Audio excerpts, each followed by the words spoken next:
welcome. Today I'm in conversation with another one of my trusted business partners. It's Clive Myers of Myers & Co Chartered Accountants. And this is a firm that I've worked with for almost 15 years. Clive, over to you. Could you tell us a little bit about your practice and how long you've been an accountant? Yeah, I qualified as an accountant in 1992, having worked at a couple of medium-sized West London accountancy practices. My roles there was everything from sort of accounts production, working on limited company audits, and after I qualified, assisting one of the partners as sort of personal and corporate tax manager. So I qualified in 1992. In 1996, I moved out of the profession for a period and worked for almost 10 years as group financial controller to a IT business based in Old Street. Turnover of that business was about 100 million and employed about 300 people in offices across the country. Having done that for about 10 years, I decided I wanted to run my own business, so started up Myers & Co Accountants in 2005, and it's really gone from sort of strength to strength from there, really. We are a general practice. We've got clients in all walks of life, so anything from sort of IT contractors, architects, down to legal people, barristers, things like that, and people working in the building industry, so carpenters, plumbers, painters, decorators, gardeners, you name it. We've probably got a client, doing something in most areas. Fantastic. And just remind me, Clive, where are you based?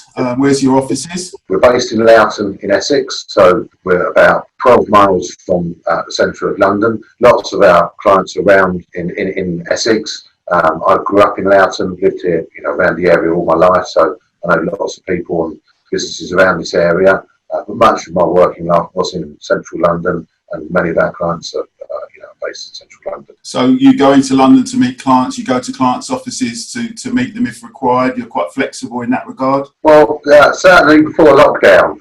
Much more is now done with these sort of video conferences, which have actually been working for us, really very, very well since, we've been in this position since March. We do go into London, we do go to clients' offices, always happy to travel into London, to meet a client or a prospective client. But as I say, this really is something quite new for us in terms of the video conferencing. We hadn't done a lot of that beforehand, but with the technology being able to share your screens and such like, very often now, we are reviewing somebody's accounts via one of these sort of meetings, sharing the screens. And it's worked very well for us. People don't have to drive around here. They come to see us, find somewhere to park, and it saves everybody lots of time. That's brilliant, and leads in nicely actually. What have you been helping clients with over the last 4 months? What sort of things has this pandemic brought up as far as people needing advice from accountants? Yeah, that's really varied depending upon the client and the industry in which they work in. So we had some clients that are, working in events and such like who,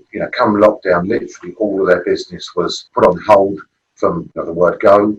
So we've been helping people like that with the furlough claims, job protection scheme claims for their staff, advising them on what sort of grants they might be available from under the COVID-19 government support schemes. Yes. And we've been trying to push out regular newsletters to our clients via email. So certainly in the early days in sort of March and early April, there's a lot of information coming from the government. I think that was quite hard for some people to sort of decipher and find their way around it. So we were pushing out lots of emails to our clients, trying to explain what might be available to them and how we could help. So as I say, some clients have been affected from day one and had all their work cancelled, and other clients, have actually managed to cope very, very well. So we've got clients who are IT contractors, obviously very well placed to work remotely and such like.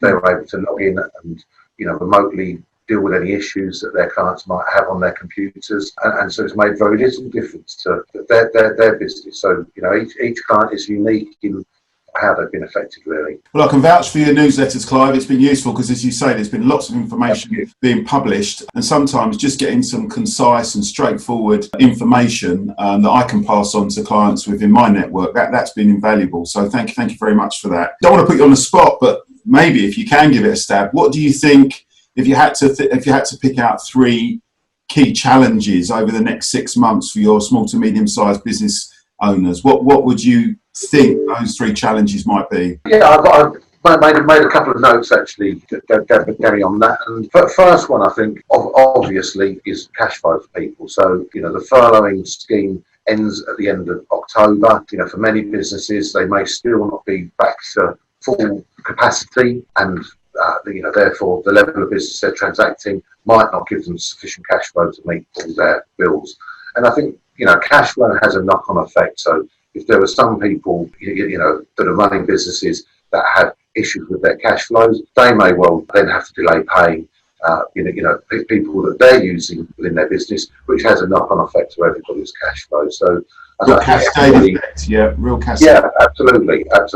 Everybody needs to be conscious of cash flow, I think, and certainly we've seen some clients taking things like the bounce back loans, which they said, look, we don't necessarily need it at this very point in time, but we want to have it there as a fallback position so that once we are bouncing back, essentially, if we need cash, we've got it.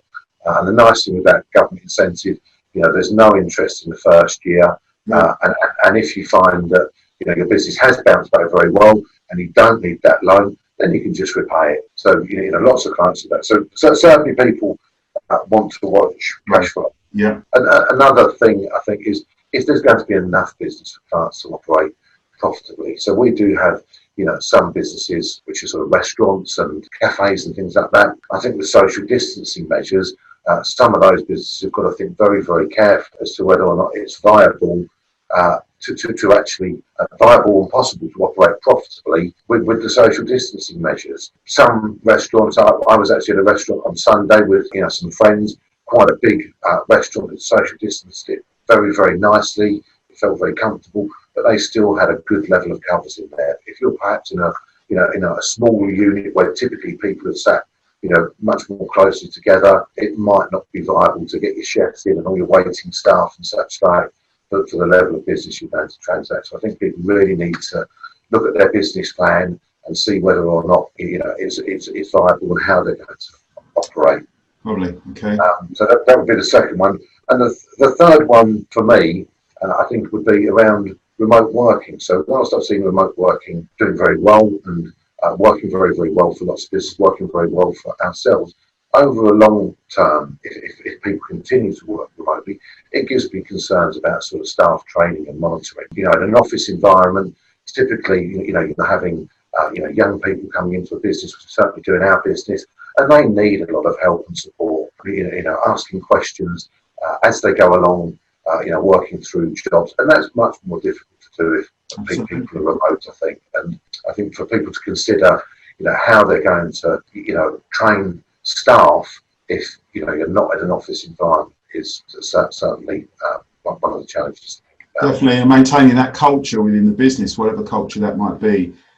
You can do that simply over Zoom type communication. So, Clive, thanks for those 3 points. It's very helpful. Just lastly, on your business, Myers & Co., would you say there's any unique point to your business? How would you say you differentiate yourself from other accountancy firms that do what you do? Coming up with a USP is always, quite difficult. We are a general practice. We do work with accountants, as I say, in all areas of business. But I would like to think our unique selling point would be customer service. Nobody knows if they've got a good accountant, quite honestly. You don't know whether or not your accountant's done a fantastic job in your tax return or necessarily giving you the best tax advice, but everybody knows whether or not they get good customer service. So we work very, very hard to ensure that if people email us, we get back to them the same day. Phone us, we take the phone call and make everybody feel like that their business is important to us. And perhaps secondly, as a small practice, there might be areas where some firms of accountants and tax advisors might say, look, that's not really something I can help with. We partner up with a much bigger international accountancy practice, and we have something called a tax support helpline. So if somebody comes to us with a question which is not something that we might be that familiar with, maybe they've got a tax issue of a second property they've got in another country, Australia or something like that, we can actually with our partners, assist on those areas, working with people that have got that specialist knowledge in local jurisdictions. So in 15 years, I don't think I've ever really had somebody come through the door here where we said, look, we don't know, we can't help you. If we don't know, immediately, we can find out. Thank you, Clive. I can vouch for that.